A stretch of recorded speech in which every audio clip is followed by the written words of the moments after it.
In 1941, Japan went to war knowing it couldn't win. Not out of confidence, but because every other option felt worse. Cut off from oil, trapped in China, and facing what leaders called national humiliation, Japan chose a gamble that would reshape the world.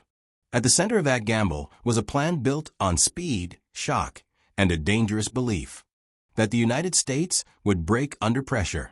One man understood how wrong that assumption might be and warned that time itself was the enemy. The opening strike worked, but only on the surface. Beneath the smoke, something far more powerful remained untouched. What happens when a strategy depends on your enemy behaving exactly as you expect? And why did early success mask a fatal miscalculation? To answer that, we need to go back to the assumptions behind Japan's plan. Japan's decision to confront the United States was driven less by confidence than by a narrowing set of options. By 1941, Japan was locked in a protracted war in China that consumed men, fuel, and material at an unsustainable rate. Western powers responded with economic pressure, culminating in an American oil embargo that threatened to immobilize Japan's Navy and Air Force within months. Japanese leaders viewed withdrawal from China as political humiliation and a collapse of imperial authority. Expansion, even against stronger enemies, was therefore framed as necessity rather than choice. Admiral Isoroku Yamamoto emerged as the central architect of Japan's opening move. Unlike many contemporaries, Yamamoto had lived in the United States and traveled extensively across the country. He understood American society, industry, and scale. Privately, he warned Japan's naval leadership that the United States possessed overwhelming industrial superiority and that Japan could not prevail in a long war. Yamamoto believed Japan might dominate the opening phase for 6 months, perhaps a year, but afterward would face inevitable defeat. Despite his objections, once war became unavoidable, he committed to making the first blow as devastating as possible. Yamamoto's strategy relied on surprise, speed, and psychological impact. His plan aimed to cripple the U.S. Pacific Fleet at Pearl Harbor before America could mobilize its full strength. By neutralizing American naval power in the Pacific, Japan hoped to seize oil-rich territories in Southeast Asia, fortify a defensive perimeter, and force Washington into negotiations. The objective was not territorial conquest of the United States, but leverage. Japan sought time, not occupation, believing that early dominance could compensate for long-term weakness. This thinking rested on deeply flawed assumptions about American character. Japanese planners often described the United States as materially rich but spiritually weak, a society devoted to comfort rather than endurance. They believed democratic systems lacked the resilience to sustain prolonged, costly wars. These views were reinforced by Japan's own historical experience, particularly the 1904 surprise attack against Russia, which contributed to an unexpected victory. Past success encouraged the belief that shock and audacity could substitute for industrial depth. Military doctrine reinforced these assumptions. Japan adhered to the decisive battle doctrine, which held that wars were determined by a single climactic engagement rather than extended attrition. This belief aligned conveniently with Japan's material limitations. Japanese planners openly acknowledged that their economy, shipping capacity, and manpower could not sustain a prolonged global conflict. Pearl Harbor became the centerpiece of a strategy built on speed, secrecy, and hope that the enemy would fracture under pressure. It was a plan that required the United States to act exactly as Japan expected. History would prove otherwise. If this story feels less like a war plan and more like a high-stakes gamble already slipping out of control, take a moment to support the channel. Leave a like, subscribe, and turn on notifications. Because from here on, the assumptions collapse, the calculations fail, and the consequences become irreversible. The attack on Pearl Harbor delivered a powerful psychological shock, but its strategic results were immediately compromised. While American battleships burned and airfields lay in ruins, the most valuable targets were untouched. All U.S. aircraft carriers assigned to the Pacific Fleet were absent from the harbor that morning. Their survival preserved the core of American naval striking power. Japanese planners had hoped to paralyze the Pacific Fleet long enough to secure dominance across Asia. But the incomplete nature of the damage meant the United States retained the ability to strike back sooner than expected. This oversight would prove fatal to Japan's broader war aims. Japanese naval doctrine still placed disproportionate emphasis on battleships, even as carrier warfare redefined naval power. Although Japan had pioneered mass carrier operations, its leadership underestimated the long-term importance of logistics, fuel reserves, and industrial infrastructure. Pearl Harbor damaged ships, but left shipyards, oil storage facilities, and repair capacity largely intact.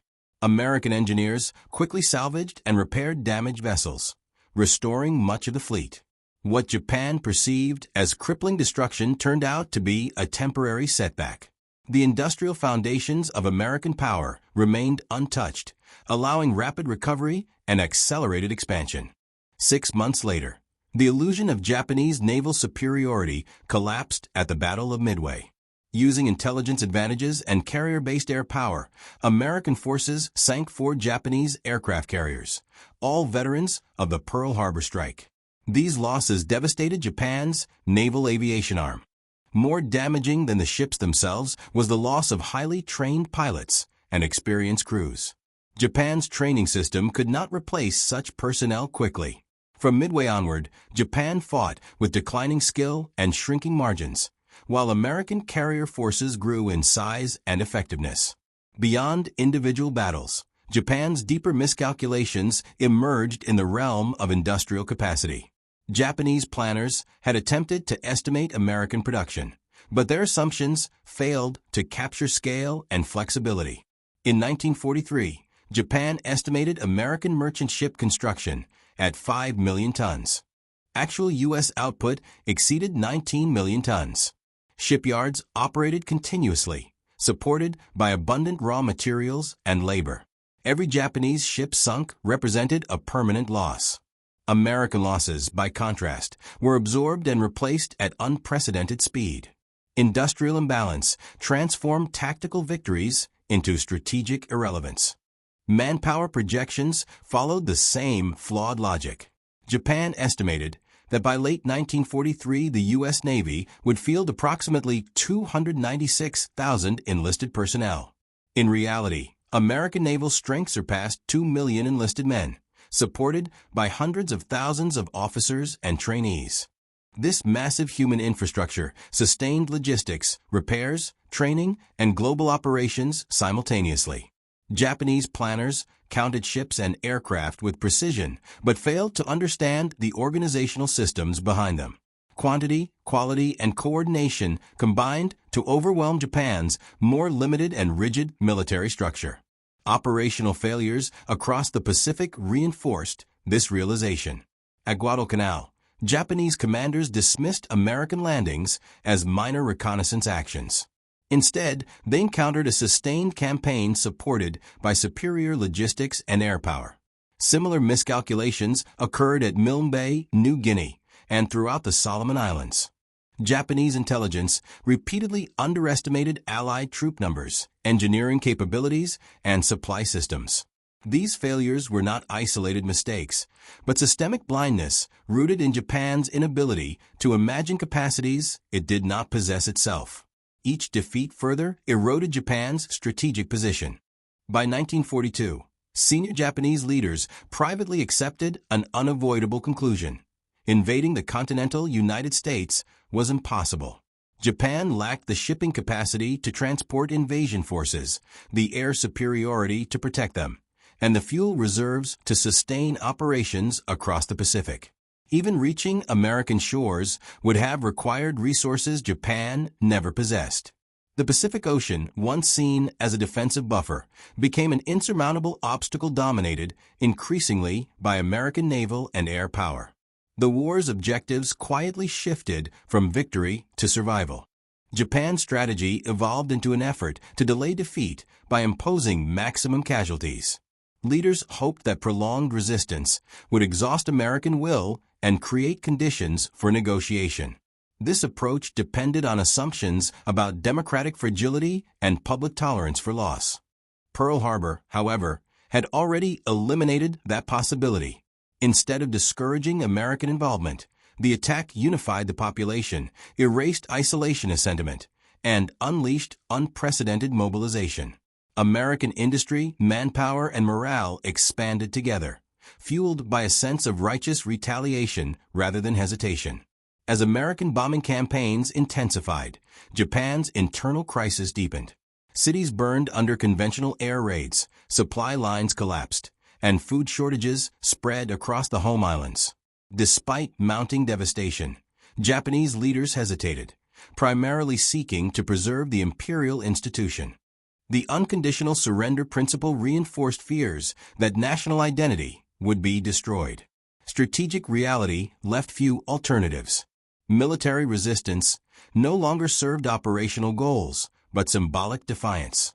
Japan's leaders confronted the consequences of a war launched without realistic pathways to victory or negotiated exit. The atomic bombings of Hiroshima and Nagasaki ended remaining illusions. For Japan, they represented undeniable proof of overwhelming American power.